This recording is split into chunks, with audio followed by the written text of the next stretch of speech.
Olá, pessoal. Sejam bem-vindos mais uma vez, tá? E vamos dar continuidade à nossa disciplina, né, paciente crítico 1, tá bom? E na aula de hoje a gente vai falar, né, sobre a estrutura, né, das UTIs e o que precisa, né, para que exista uma UTI, tá bom? Então vamos começar a nossa apresentação, tá? Deixa eu começar, tá ok?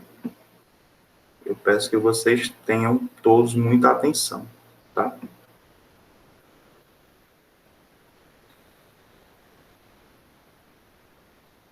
Vamos ver, né, se já está para todo mundo, né? Ok, já estamos apresentando, certo? Ok, vamos lá, pessoal. Vamos dar continuidade, então, à nossa aula. Bom, quais são os pré-requisitos, né, e a estrutura física de uma UTI? Então, primeiro, toda UTI, tá? Assim como todo estabelecimento de saúde, ele tem que estar cadastrado no Sistema de Cadastro Nacional de Estabelecimentos de Saúde, tá? Existe, pessoal, um outro cadastro que é para profissionais de saúde, que é o SENES, tá? Então, esse cadastro especificamente é para unidades, tá? Estabelecimentos de saúde. Existe também um cadastro que é pertinente aos profissionais de saúde, tá bom? Então, toda UTI, ela tem que estar cadastrada no Sistema de Cadastro Nacional de Estabelecimentos de Saúde. Aí você pode perguntar, mas, poxa, professor, o hospital já não vai estar cadastrado? Vai, mas para daí você entende, né, a especificidade de uma UTI. Ela é tão específica, ela é tão diferenciada, né, que ela precisa ter o cadastro próprio dela dentro desse sistema, tá certo? Então, possuir no mínimo 60 leitos gerais ativos ou operacionais, dispor na própria estrutura hospitalar dos seguintes serviços de apoio diagnóstico e terapêutico: centro cirúrgico, serviço radiológico convencional, ultrassonografia portátil, ecodoppler cardiografia, o gasômetro 24 horas, serviço de laboratório clínico, incluindo microbiologia, tá certo? Só um rápido parênteses aqui. Não é que dentro da UTI tenha que existir isso, por favor, tá certo? Dentro da estrutura hospitalar na qual está inserida aquela UTI, é necessário ter esses serviços à disposição, tá certo? No caso, a maioria das UTIs, quase todas, tem um gasômetro ali dentro da própria UTI, 24 horas. Também tem um aparelho de ultrassom, tá? Geralmente, raio-x também, você encontra um aparelho de raio-x portátil dentro da UTI, tá certo? Outras coisas não, centro cirúrgico não tem como estar dentro da UTI, então, né, mas ele tem que estar muito próximo à UTI, exatamente para que o fluxo, o paciente grave, ele saia do pós-operatório e ele entre logo na UTI, né? O ideal seja que tenha um acesso direto entre centro cirúrgico e UTI, tá bom? Bom, garantir acesso em tempo hábil, agora olha só, garantir acesso em tempo hábil aos seguintes serviços de diagnóstico e terapêutica do hospital ou em outro estabelecimento por meio de acesso formalizado, tá? Com grade de referência estabelecida, oficialmente validado pelas centrais de regulação. Então, que serviços têm que estar à disposição da UTI? Cirurgia cardiovascular, vascular, neurológica, ortopédica, urológica, bucomaxilo, radiologia intervencionista, ressonância magnética, enfim, vários serviços, tá? E por aí vai. Tomografia computadorizada, anatomia patológica, transfusão de sangue 24 horas, tá certo? Bom, essas são as normas da RDC, tá? 50 de 2002 da Anvisa, a Agência Nacional de Vigilância Sanitária. Então, falada atualmente, né, que libera vacina, não libera, confirma o registro definitivo de uma vacina, tudo isso quem faz é a Anvisa, e também a Anvisa ela dá o norteamento, né? A vigilância sanitária, ela dá o norteamento, ela diz como deve ser a estrutura de um hospital, de um posto de saúde e das UTIs também, tá? Esse quadro, pessoal, ele é ilustrativo. Tá? Ilustrativo como assim? Nós não vamos entrar nas nuances dele, tá certo? Mas é importante que vocês tenham esses conhecimentos, tá? Nós não vamos mergulhar aqui aprofundadamente, de forma aprofundada, porque senão a gente vai gastar muito tempo, tá? Mas só para a gente ter uma ideia aqui. Internação intensiva, né? As UTIs. Quantificação mínima, dimensionamento. É obrigatória a existência de um hospital, é obrigatória a existência em hospitais terciários e secundários, com capacidade acima de 100 leitos. Ou seja, entendam, isso é uma normativa.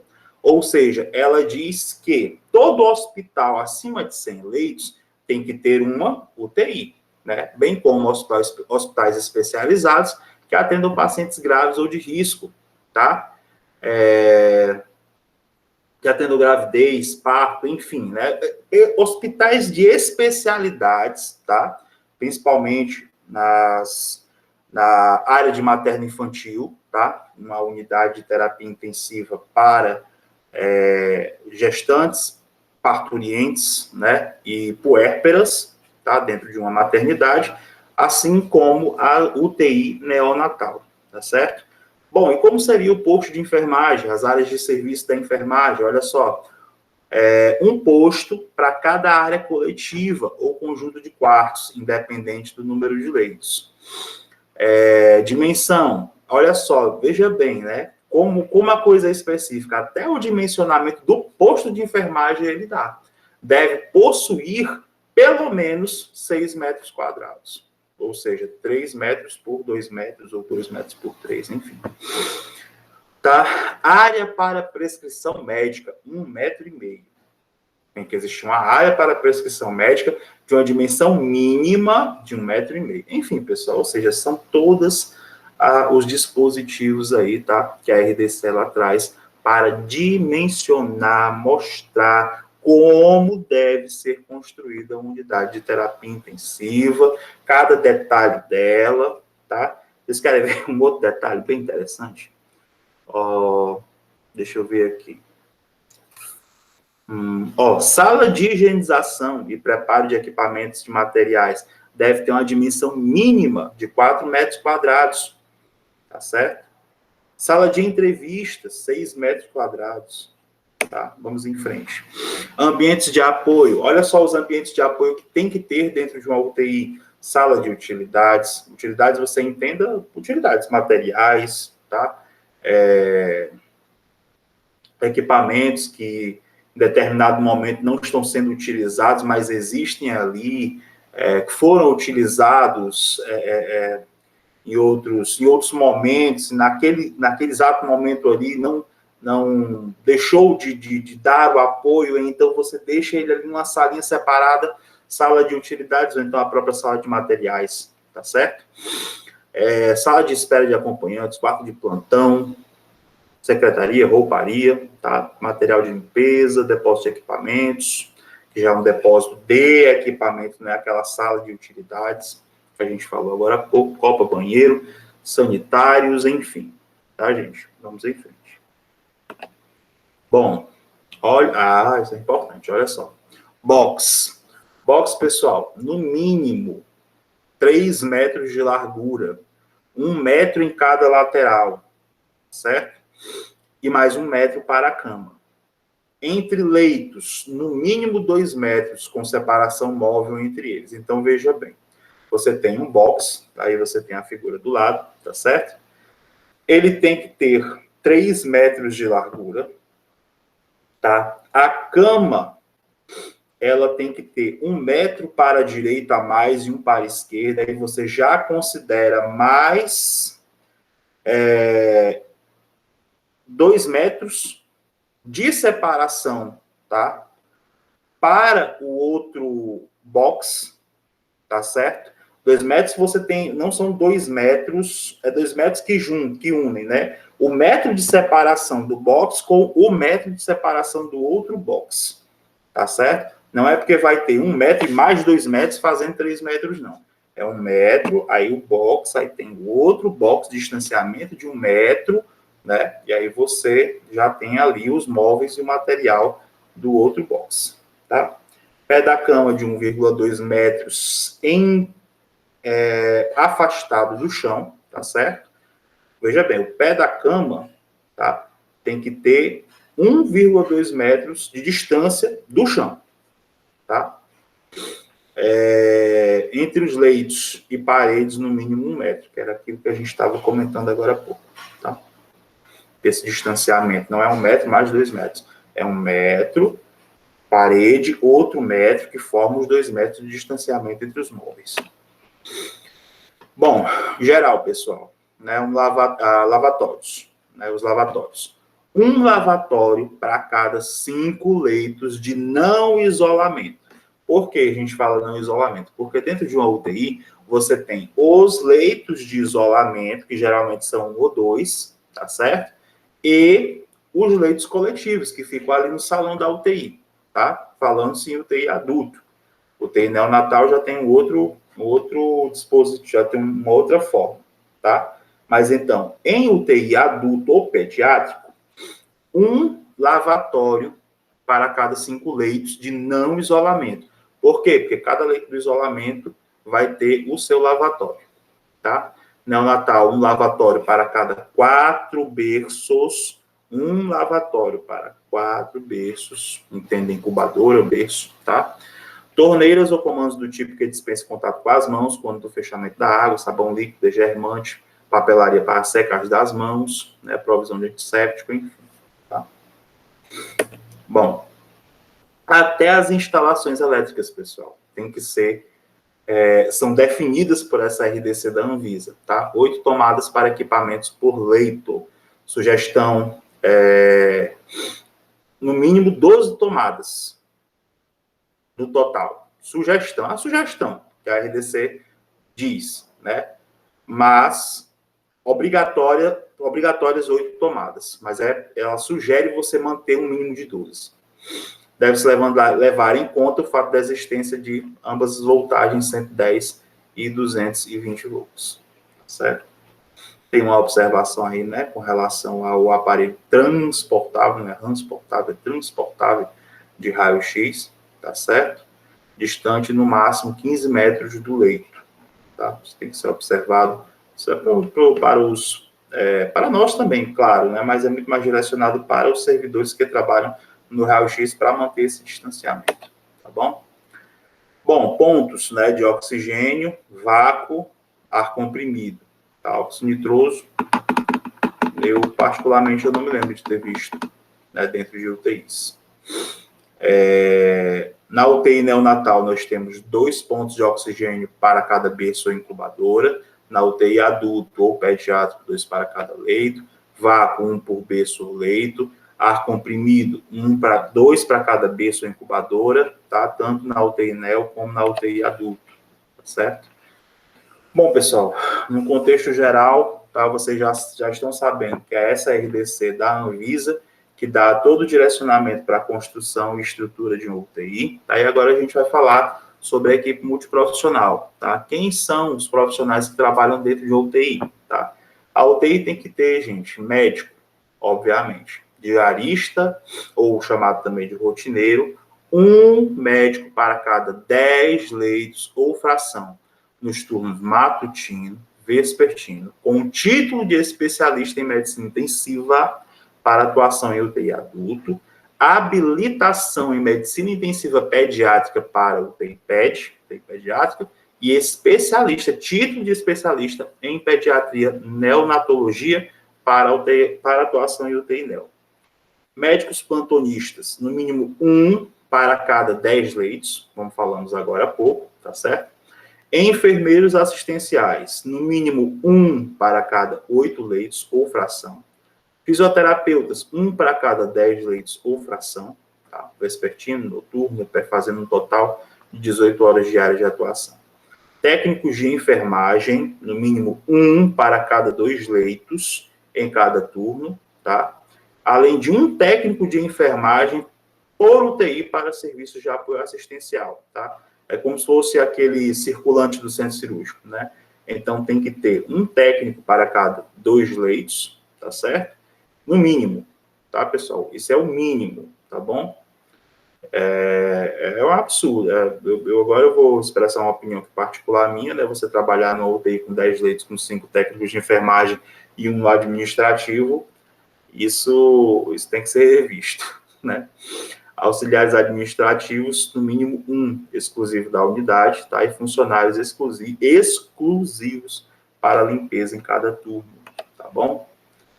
Bom, e nós chegamos agora nos principais equipamentos utilizados dentro de uma UTI, tá, pessoal?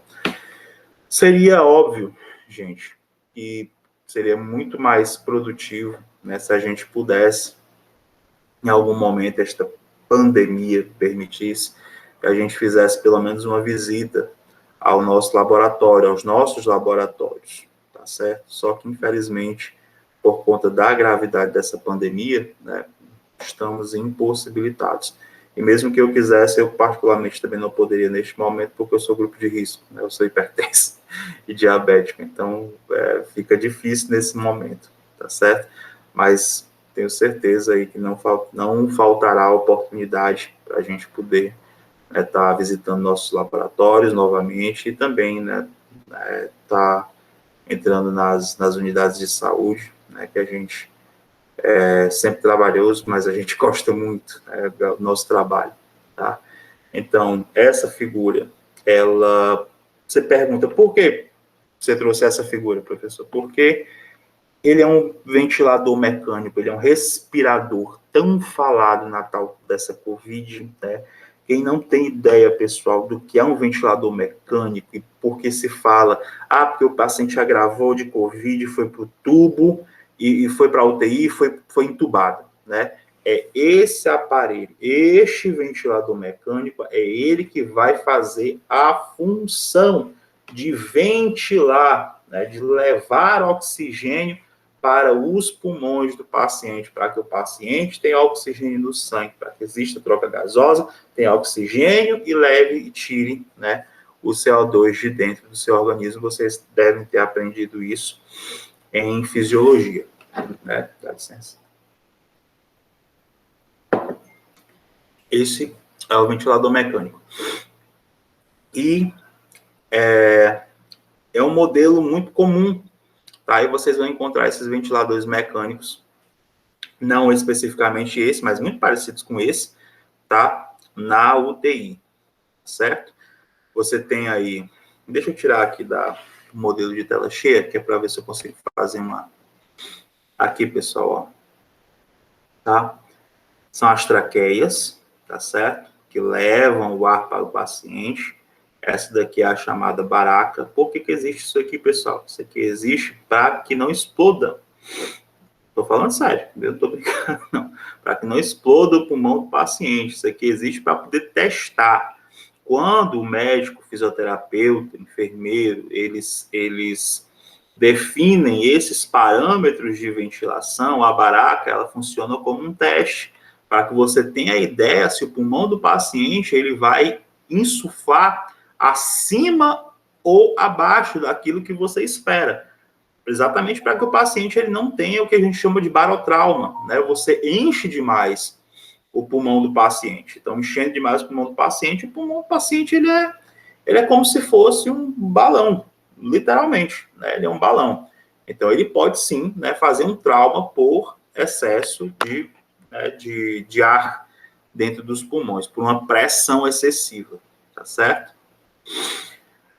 Esse é o umidificador, tá certo? Ele, obviamente, umidifica o ar, por isso que ele tem esse nome, tá? E o ar, ele é aquecido, né?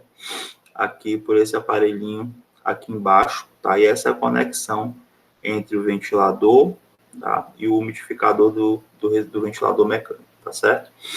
Então, são ciclos, ele cicla o paciente, né? Que a gente fala, ele é responsável pela execução do ciclo ventilatório, certo? Bom, vamos mais em frente agora, tá? Esse é um circuito universal para ventilação mecânica, tá, pessoal? As traqueias que a gente falou. E aqui a conexão, tá? Vamos dar continuidade.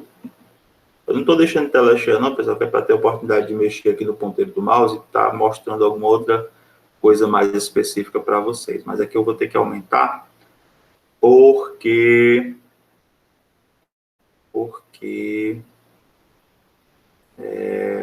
senão pode ficar muito pequeno, né? Para vocês enxergarem. Bom, pessoal, então vamos aqui. Isso aqui, gente, tá? Veja bem. Isso aqui não é que seja cobrado de vocês no trabalho. Isso não é obrigação do técnico de enfermagem ter todos esses conhecimentos aqui. Mas se você vai trabalhar na UTI, quanto mais conhecimento você tiver, você vai te ajudar a salvar pessoas, tá? Salvar ali alguma vida, e impedir, né, que alguma coisa... Se você tem esse conhecimento aqui, você impede alguma tragédia de acontecer, pode ter certeza disso. Nós temos aqui, pessoal, um gráfico, tá, do ciclo ventilatório. O ciclo ventilatório, tá, primeiro, ele está aqui no 4, tá certo? Mas me permitam começar pelo 4, tá certo? Porque o 4, ele é o disparo. Tudo isso aqui, tá, é chamado de drive respiratório, tá certo? Esse ciclo aqui, tá? É como ele funciona, tá? O disparo, ele é o start, para começar o movimento inspiratório, tá certo? Entre esse disparo, quando esse disparo acontece, tá? O teu organismo, ele entende que ele tem que respirar, tá? Então, ocorre o disparo, tá bom? E automaticamente ele inspira num curto espaço de tempo. Pronto. Entre essa fase inspiratória, fase 1, e a ciclagem, que é para começar a fase de expiração, existe um platô, tá? Onde não existe movimento nem de inspiração, nem de expiração, tá certo? Entenda, pessoal, isso aqui tudo é em milésimos de segundos, tá certo? Não é a coisa que vai acontecer... Aí o paciente fica sem ar, aí daqui a pouco, expira. Não é isso, tá certo? Se bem que o ventilador ele pode ser programado para isso, tá? Mas não é esse o objetivo, na maioria das vezes, com certeza, tá? O paciente inspira muito rapidamente, tem uma fase que não inspira nem expira, aí expira, que é a fase, a ciclagem, tá? Começou a fase 2, no momento que termina a fase expiratória e começa a fase expiratória, aí vem, tá? Aí vem a fase expiratória, tá certo? E, por fim, tá? Para começar tudo de novo aqui novamente, o paciente ele passa novamente a disparar, né? Começar novamente esse movimento, tá certo? Então, o paciente dispara, fase inspiratória, aí tem aquele platô, aí começou a fase expiratória 3, aí encerrou a fase expiratória, o organismo entende que tem que respirar novamente, ou então o ventilador está programado para aquilo e dispara de novo. Certo? Eu sei que é meio complicado, pessoal, mas de uma forma geral, eu penso que seja isso aqui. Tá? Bom, tá aqui, né? Paciente disparou, fase inspiratória. Ciclou, fase expiratória. Pronto, disparo, enfim, tá? Esse ciclo aqui, ciclo ventilatório. Bom, aí esses são os modos ventilatórios, tá certo? E aí, gente, é o seguinte, deixa eu dar uma olhadinha aqui, tá? A gente vai terminar essa parte do ciclo ventilatório hoje, tá bom? E a gente vai começar as bombas de difusão a partir de amanhã, tá certo? Bom, o ventilador, ele pode fazer 3 tipos de ciclo, três tipos ele pode estar programado para 3 tipos de modo ventilatório. O controlado, que é o modo em que o paciente não tem autonomia ventilatória nenhuma, ou seja, pense da seguinte forma, você respira normalmente sem ter a necessidade de um ventilador mecânico. Por quê? Porque a sua respiração ela é espontânea. Então, bora aqui para baixo. Essa primeira. O paciente ele tem toda a autonomia ventilatória. E você pode perguntar, então quer dizer que existe um modo de ventilação onde a pessoa pode estar no ventilador mecânico e estar respirando espontaneamente? Sim, existe. E essa é a ventilação não invasiva, geralmente. Não invasiva. Na ventilação não invasiva, o paciente não está sedado, geralmente, tá certo? Ele não está não tá submetido à sedação, tá? Que é feita com dormonide e fentanil. Então, o paciente ele tem autonomia sobre a respiração dele. O que acontece é que o ventilador, ele oferta ao paciente uma quantidade de ar bem mais rica em oxigênio e em uma pressão maior. Para quê? Porque quanto maior a pressão que o ventilador mecânico ele oferta de oxigênio e ar para o paciente, melhor será o processo de troca gasosa. Quanto maior a pressão do ar, melhor será a troca, tá? Claro, volto a dizer, essa pressão ela tem um limite, pressão em excesso vai causar trauma ao paciente. O modo controlado, ele é totalmente o oposto do modo espontâneo. No modo controlado, o paciente ele não tem autonomia ventilatória nenhuma e geralmente ele está totalmente sedado, tá certo? E o modo assistido, tá? O paciente ele não tem autonomia com relação ao ciclo ventilatório dele, mas o start, tá? O drive respiratório dele está preservado. O paciente o organismo do paciente é quem vai definir a hora que ele tem que começar a respirar, tá certo? Então, com certeza é uma forma mais independente de respiração do que o modo controlado. Bom, então tá aqui um quadro resumo, tá certo? Fiquei para vocês darem uma olhadinha depois, tá? No modo controlado, quem é responsável pelo disparo, limite e ciclagem? Ventilador mecânico. No modo assistido, quem é responsável pelo disparo? Paciente. Limite e ciclagem, ventilador mecânico. No modo espontâneo, quem é responsável pelo disparo? Paciente. Quem cicla a respiração? Paciente. Agora, o limite, a quantidade de pressão de ar que vai para esse paciente e quantidade de oxigênio, quem define isso é o ventilador mecânico. Pronto. De forma resumida, é isso. Tá? Aí aqui, pessoal, a gente tem algumas complicações do uso da ventilação mecânica, tá certo? Então, o paciente ele tem uma redução do débito cardíaco, porque a partir do momento que o seu pulmão não funciona por livre e espontânea vontade, tá certo? O seu coração, ele entende que ele tem que reduzir a carga de trabalho. Alcalose respiratória aguda, que é um aumento do pH do sangue por conta de concentrações elevadas de oxigênio, tá certo? Isso que a gente vai conversar depois sobre esse desequilíbrio ácido básico, tá? Elevação da pressão intracraniana, a atelectasia, pessoal, para quem não lembra desse termo, a atelectasia é o fechamento, né, dos alvéolos pulmonares, tá certo?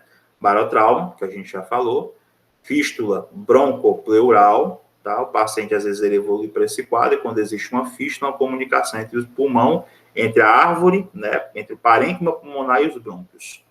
Lesão de pele, né, e lesão de lábios, principalmente em tubo orotraqueal, nasotraqueal e traqueostomia, TQT. Lesões traqueais, meteorismo de extensão gástrica, tá certo? Deixa eu tirar aqui do negocinho que é para... E pneumonia. Pneumonia muito importante, pessoal, controle de infecção hospitalar. Por que, professor, pneumonia? Porque a ventilação mecânica, a intubação, é um procedimento invasivo, tá certo? Aqui nós temos exemplo de alguns tubos, tá? Para tubo de RN e tubo pediátrico, tá? Isso aqui, tá, pessoal? Tubinhos pequenos. Aqui a gente tem, né, mais tubos pequenos, tá certo? 2,5 até 5,5 é usado em paciente de pediatria, tá? Aqui nós temos as lâminas de laringoscópio, né? A gente vai ter com certeza aí, se Deus quiser, uma oportunidade de estar visitando novamente nosso laboratório, tá? Para a gente identificar isso aqui. Isso aqui mais lâminas de laringoscópio, o laringoscópio como um todo, né? O cabo dele aqui, né? E as lâminas, a luzinha aqui na ponta, que é para o médico poder identificar, né? Por onde o tubo tem que passar. O tubo tem que passar entre as pregas vocais, tá? E por hoje é isso, pessoal. Tá bom? Quando for na próxima aula, nós vamos trabalhar bombas de infusão contínua, tá certo? A gente vai trabalhar bombas de fusão na próxima aula, vamos trabalhar os outros equipamentos, cateterização venosa, tá? Cateterismo umbilical, a dissecção venosa, que são os principais procedimentos, tá? Aí eu penso que na aula de na aula de quinta-feira a gente já fale sobre eletrocardiografia, saturação, pressão arterial, invasivos, conclua essa parte de procedimentos invasivos, certo? Para a gente falar finalmente sobre suporte ventilatório, tá? Oxigenoterapia. E na aula de sexta, por fim,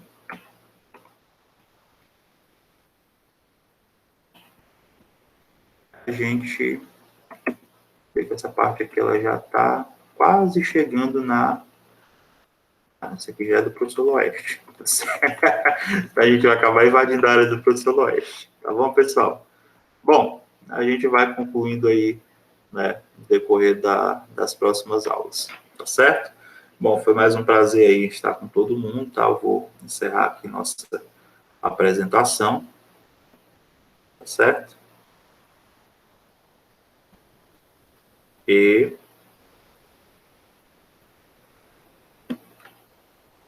um abraço. Tchau, pessoal. Bom dia a todos.